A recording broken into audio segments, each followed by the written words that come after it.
Bueno, varias cuestiones para analizar esta semana.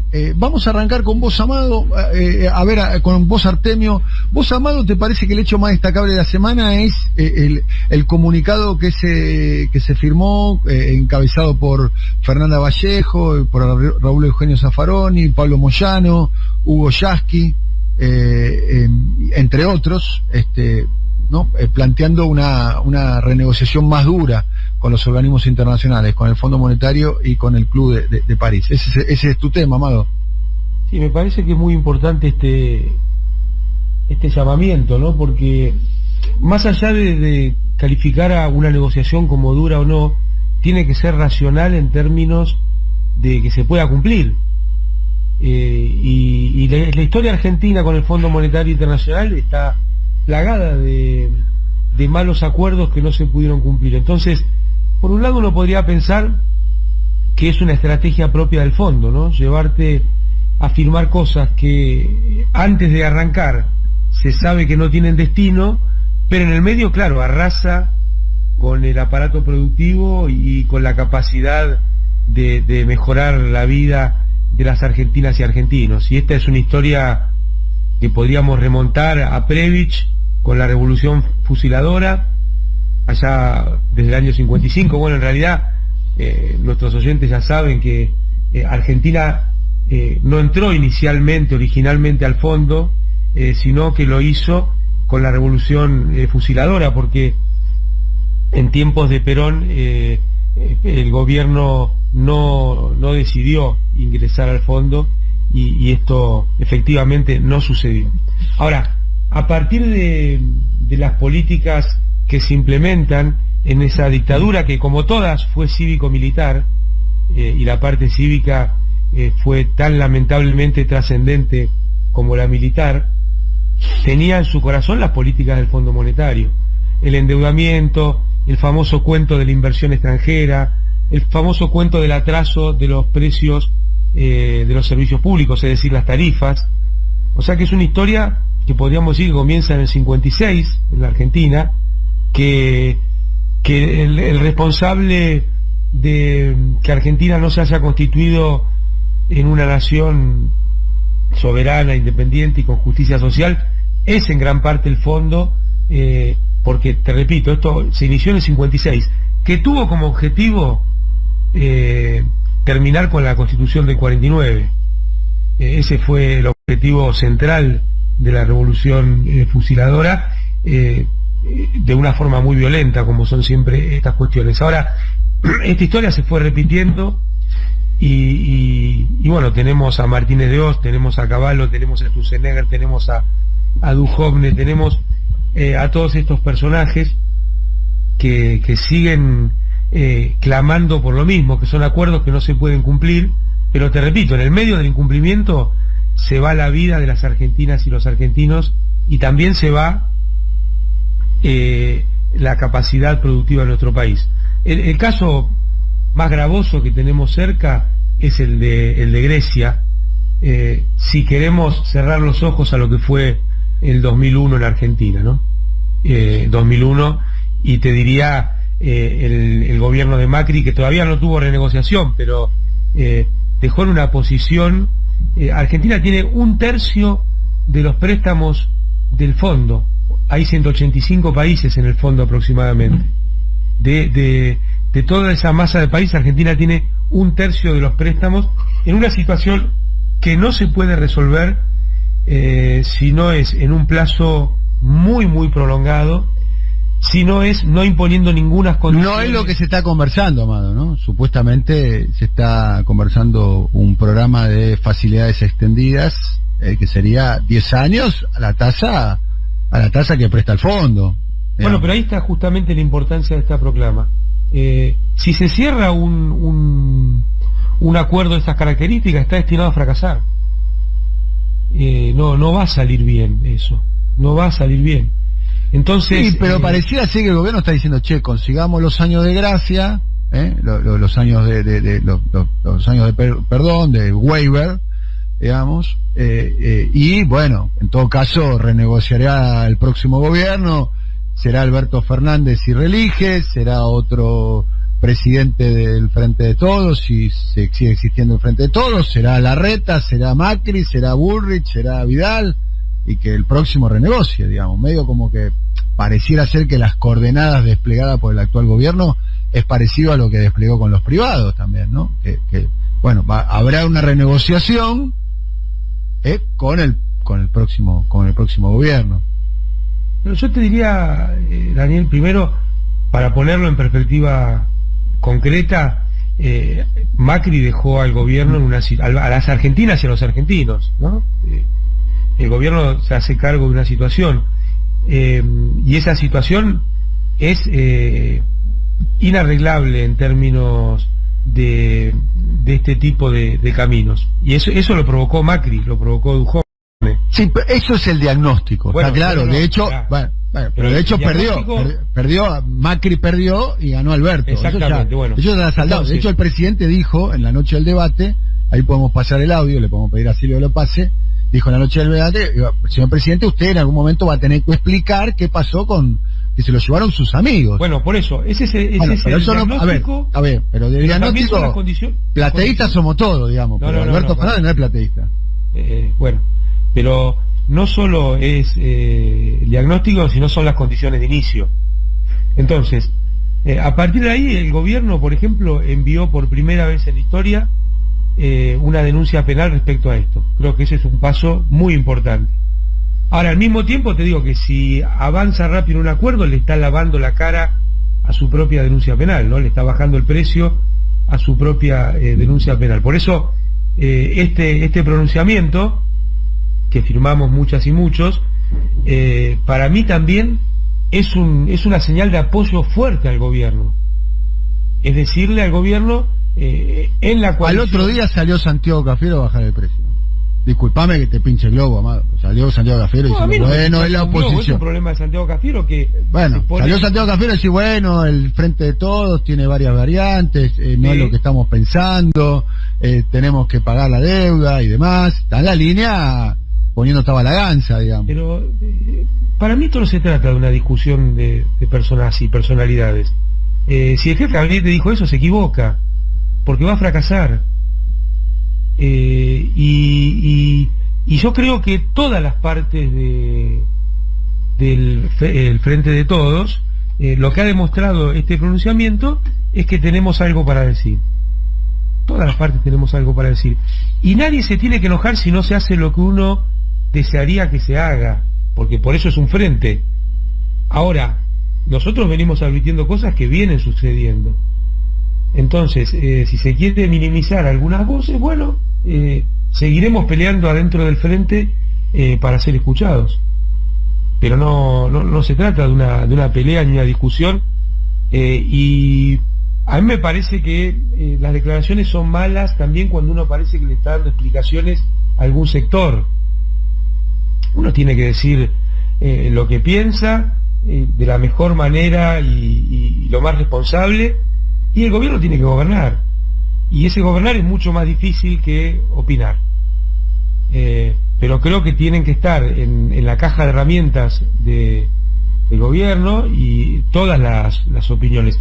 Por algo el presidente ha estado recorriendo países europeos. Bien, a ver, lo que dijo Cafiero dijo lo siguiente: si venimos trabajando con el fondo, ¿cómo vamos a hacer eso? Entre paréntesis, suspender el pago de la deuda, remarcó. Tenemos que resolver un problema de la Argentina resolviendo de fondo el endeudamiento. Venimos planteando que se modifiquen ciertas prácticas. Bueno, lo importante es que se modifiquen ciertas prácticas en términos que sean cumplibles para la Argentina. Porque si no, simplemente va a ser encontrarnos con el mismo problema más pronto que tarde. Bien, bueno, por otro lado, en la otra punta, digamos, a Artemio, que dicho sea de paso, vale la pena, porque yo dije una imprecisión, John Fogerty está vivo, hoy se cumple años, pero John Fogerty está vivo, hoy se cumple... Sí, está vivo, 74 años, ¿no? 75. Es como Elvis. Está muy bien. Lo acabamos... 76 creo que cumplió. 76. Así que lo acabamos de resucitar a John Fogerty, así que estamos muy contentos. Sí, no muchos programas de radio matan a una persona y la resucitan en el mismo programa. Así que agradecemos mucho. Creo que John Fogerty murió en noviembre, creo. Muy bien. Muy bien. Por otro lado, Artemio, vos estabas planteando el tema del ingreso, ¿no? El viejo tema del ingreso y demás. Bueno, un poco lo que decía Amado en el marco de estas negociaciones. Otro, es decir, no solamente Cafiero salió a de alguna manera ponerle paños tibios al documento que pide investigar el destino de los fondos, de los préstamos, sino que también salió la UIA, porque un vicepresidente de la UIA, Guillermo Moretti, lo firmó. Y rápidamente Funes de Rioja salió a desmentir que la UIA tuviera una posición similar a la que plantea el documento. O sea, es muy interesante lo que planteó, lo que abrió en términos de discusión el documento, porque se alinearon sectores muy diversos, algunos que forman parte del gobierno, otros no, en cuanto a la posición que el documento plantea para la reestructuración de deuda. Muy interesante también lo de la UIA, porque ahí hay corrientes internas que efectivamente tienen un nivel de disputa interesante. Ahora, en el marco de todo esto, mientras el gobierno transita el nuevo camino para un fracaso con las negociaciones con el fondo, un nuevo fracaso, porque normalmente Argentina ya sabemos cómo terminan esas negociaciones, terminan en un fracaso flagrante, no, la historia reciente lo prueba, estamos transitando un nuevo camino hacia un fracaso novedoso. Por lo que está sucediendo en términos internos es que la consigna central por la cual el gobierno dijo asumir la representación electoral de un vasto sector de la ciudadanía, que era que los salarios le ganaran a la inflación, no está sucediendo. Nuevamente las paritarias están convergiendo en torno al 35%, con una cláusula de reajuste, pero bastante larga. El caso de los estatales a noviembre, o sea, están haciendo reajustes casi a fines de año, con una inflación que la última anualización es de 46.3%. O sea, casi 10 puntos por debajo del ritmo de aumento de precios, ni hablar del ritmo de alimentos y bebidas. Por lo tanto, yo no sé cómo llamarlo a eso. Quizá Amado tiene más propiedad que yo para nominar este tipo de comportamientos, pero esto es bastante parecido a un ajuste. Y es bastante parecido al tipo de ajuste que requiere cualquier negociación con el fondo. Y es bastante parecido al tipo de camino que se emprende normalmente y que lleva al fracaso de las políticas, como llevó históricamente las negociaciones con el fondo. Por lo tanto, yo corroboro lo dicho por Amado, estoy absolutamente de acuerdo con que transitar ese camino va a llevar a un nuevo fracaso, pero al mismo tiempo lo que observo es que ya hay consecuencias internas con respecto al tránsito de ese camino y que son bastante perjudiciales para el pueblo argentino, en términos salariales, en términos de jubilaciones y pensiones, en términos de ingresos mínimos, en términos de ingresos de los trabajadores informales.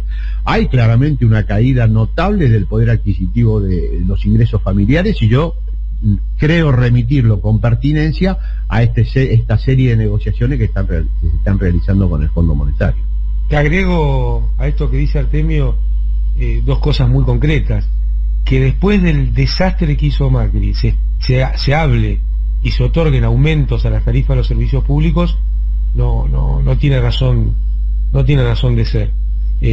Ahí está la voz de Máximo Kirchner hablando de bajas nominales en el tema del servicio de gas, cosa que me parece que sin duda hay un proyecto, ¿no? De bajas nominales en las facturas, en la tarifa de gas, territorialmente, ¿no?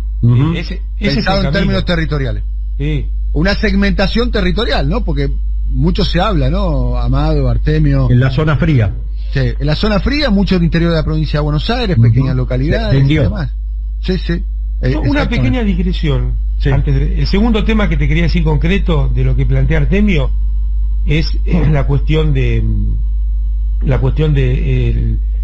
el reducido déficit fiscal, o sea, cómo se vienen cuidando, entre comillas, los fondos públicos, cuando en realidad este es un momento... Pero el Ministerio de Economía lo comunica como un éxito de su política económica, ¿eh? Bueno, pero la causa de eso es lo que explica...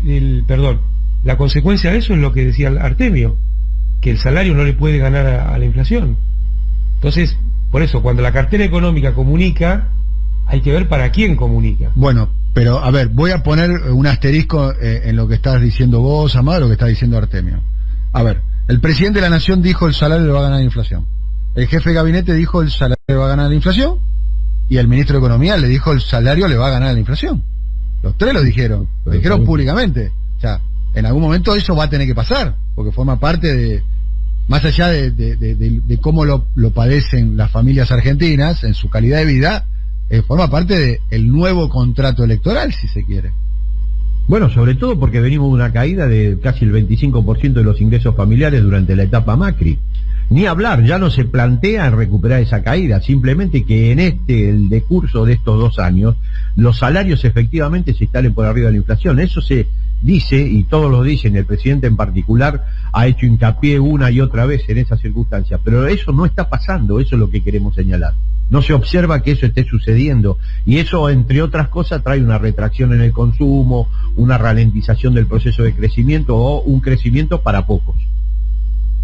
Pero escúchame, Daniel, ¿hace cuánto que se viene escuchando en charlas, no, el mes que viene un crecimiento enorme? Nosotros hemos discutido fuerte por eso. Y yo te digo que con estas políticas no va a suceder. ¿No va a suceder qué? Que haya un crecimiento, y mucho menos que ese crecimiento sea el conjunto de la población. Eso no va a suceder. A ver, ¿qué es lo que argumenta Martín Guzmán? Si emito, se va al dólar, se va la inflación y las perspectivas electorales del gobierno disminuyen. Pero todos los meses se emite decenas de millones de dólares para pagarle a la LELIC. 80.000 millones de pesos se calcula, ¿no? La emisión mensual. Perdón, decenas de miles de millones de pesos para pagarle a la LELIC. Entonces, es un cuento. ¿Cuál sería el cuento? ¿Que la emisión generaría la inflación o iría al dólar? Porque también es cierto... Lo que yo te digo es que hay políticas para, como dice el ministro, calmar la economía. Calmar la economía es calmar a los grandes tomadores de decisiones. Y yo digo que lo que habría que calmar son las necesidades de las grandes mayorías. Y no son estas políticas. La pregunta es, vos que estuviste ahí, porque bueno, el diagnóstico bastante claro, ¿cuál sería la alternativa? ¿Un shock distributivo? ¿Aumentar las asignaciones? Esos fondos los tenés que asignar al IFE. No, hasta Chile va a tener... ¿Y qué haces con todas las LELIC que están dando de vuelta? Hay que resolver ese problema. Porque hay un quilombo ahí financiero. ¿Cómo? Hay quilombo ahí financiero, ¿no? Con las LELIC. Vos no podés dejar de emitir esos... Pero lo tenés que renegociar, Daniel. Porque si no, no podés hacer nada. Con un bono, agarrar con un bono. Si la respuesta, no de este gobierno, estoy hablando la respuesta de los gobiernos desde los 80 hasta acá, es decir, no se puede hacer, bueno, no se va a poder hacer.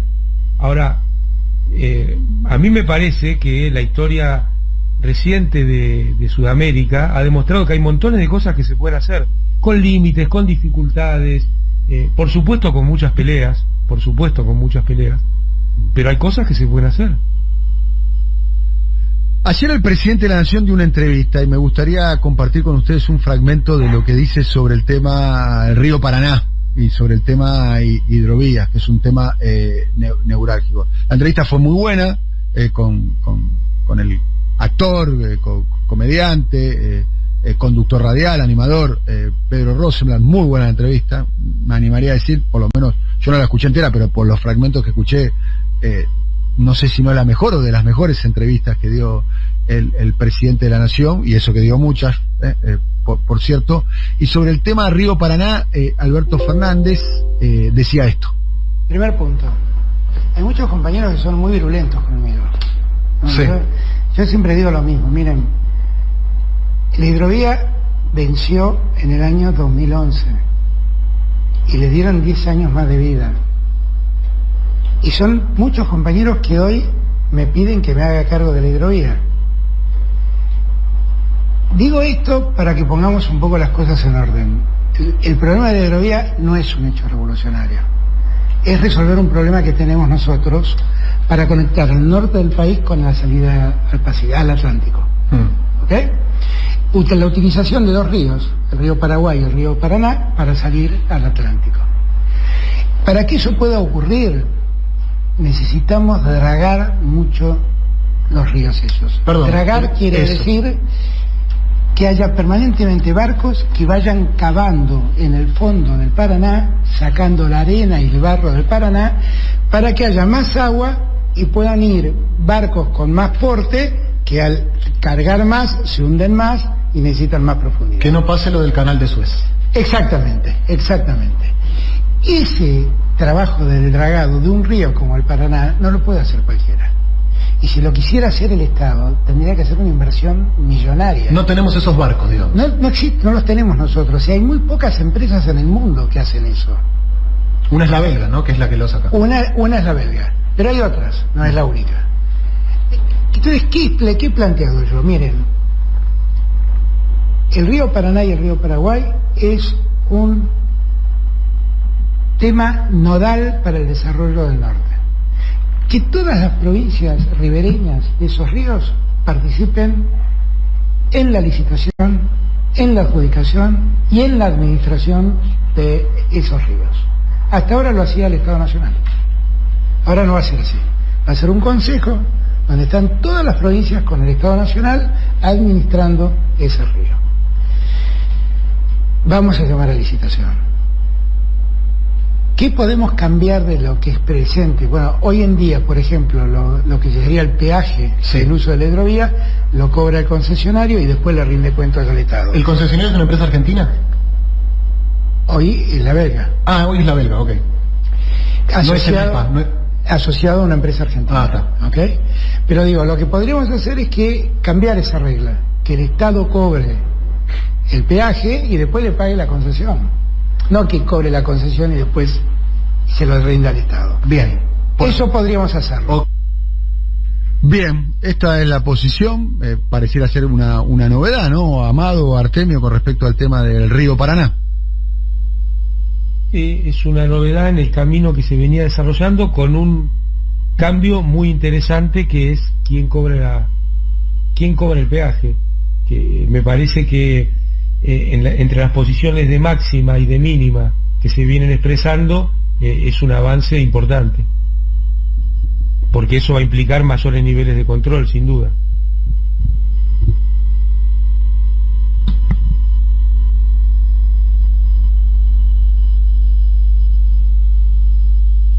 ¿Hola? Hola, sí, estamos acá, sí, estamos acá. Sí, es una posición que yo creo que es correcta, adecuada, quizás no satisfaga los planteos de máxima, pero bueno, es un cambio que me parece fundamental, el nivel sobre todo de ejercicio de mayor contralor. Vamos a ver, todavía falta un tiempo para que esto suceda, si se corresponde con la realidad. Lo que sí efectivamente ha cambiado en estas semanas y de manera drástica es la provisión de vacunas. No sé si ustedes notaron eso. Argentina ha tomado un ritmo de provisión mucho más interesante que el que tenía. Me parece que en ese sentido el camino es muy promisorio. Se está transitando un camino, sobre todo en algunos distritos. El emblemático es provincia de Buenos Aires, donde el nivel de vacunación es muy, muy interesante y se ha acelerado notablemente en los últimos tiempos. Ya estamos en más de 15 millones de vacunas. Yo creo que eso ha cambiado drásticamente la perspectiva con respecto a la pandemia, que está sacudiéndonos en términos de contagio de una manera, bueno, muy notable. Ayer fue récord de contagio, pero Argentina tiene un camino hacia adelante en términos de vacunación muy, muy promisorio, y en eso es un mérito claramente del gobierno nacional, que seguramente va a ser un atributo que va a tener peso a la hora de definir la circunstancia electoral de noviembre, ¿no? Vacuna y góndola, ¿no? Pareciera ser la fórmula. Vacuna muy bien, góndola más o menos mal, ¿no? Vacuna muy bien, en tanto y en cuanto la vacunación permita el control de la pandemia también, ¿no? También es cierto que estamos en un momento de velocidad crucero con respecto al tema de las vacunas. Pareciera ser que junio va a ser el mes récord en cantidad de vacunas, cantidad de vacunas, de vacunados y vacunadas, y cantidad de vacunas que estén llegando, pero hay una perspectiva, ayer 40.000 contagios, más de 500 fallecidos. Estamos en un piso altísimo, un piso que estamos en el orden de los 12.000 promedio, puede haber 12.000 fallecidos por mes, ¿no? Y todavía no ha llegado el esplendor de la segunda ola, ¿no? Todavía estamos en otoño, falta julio, falta agosto, las restricciones, cuesta mucho aplicar las restricciones, todo indicaría que estos 9 días de restricciones, a partir del lunes que viene, solamente se van a empezar a aplicar los fines de semana. Hay información todavía no muy precisa por parte del gobierno nacional, pero pareciera ser que no hay espacio como para una cuarentena estricta que permita un control del virus. O sea, estamos asistiendo, así como describís vos, Artemio, que están llegando vacunas y el ritmo de vacunación está a velocidad crucero y podría mejorar. También estamos asistiendo al virus en su peor versión, en cantidad de víctimas y cantidad de contagiados. Ayer 40.000 contagiados. 40.000 contagiados, si la tasa de mortalidad es 1.5, tendríamos que esperar para dentro de 2 o 3 semanas 600 fallecidos. Y si la tasa de mortalidad llega a ser un 2%, los fallecidos que podemos esperar para las próximas 2 o 3 semanas serían 800. Y si la tasa de mortalidad llegase a ser como fue, por suerte ahora está bajando la tasa de mortalidad, pero como fue en el peor momento de la primera ola, 3.7%, estamos hablando de 1.000 y pico de muertos, digamos. Yo creo que ese escenario no se dará, es más, es una expresión de deseo, ¿no? Pero digo, es una carrera ahí, vacunación y control de la pandemia, porque la pandemia sí, no se controla por vacunación, porque si no, fijémonos Chile, lo que ha sucedido y demás. La vacunación es muy importante. De hecho, a ver, Brasil tiene un porcentaje de vacunados más alto que Argentina. Y fíjate lo que pasó en Brasil, ¿no? Sí, total, pero el ritmo de vacunación ha cambiado drásticamente. Bueno, Kicillof comienza a vacunar a mayores de 18 años con comorbilidades, o sea, yo te digo que el aceleramiento es notable. En este tema de la globalidad de la pandemia yo no me atrevo a opinar, pero sí que el gobierno ha tenido una política muy potente con el tema vacunas y muy a contramano, muy teniendo que vencer cosas espantosas, ¿no? Desde la oposición y desde los medios. Ahora, lo otro que veo, Daniel, que no quería, ya estamos por terminar, me parece, creo que vamos a tener un muy mal mes nuevamente en aumento de alimentos. Creo que vamos a tener por encima de lo que se espera el tema de aumento en alimentos, y ese me parece que también tendría que hacer revisar algunas cuestiones en el Ministerio de Economía. Totalmente de acuerdo, sí, se prevé un mes muy malo con respecto al aumento de precios en general y en particular alimentos. Y ya no puede decir nadie que lo agarra sorprendido esto.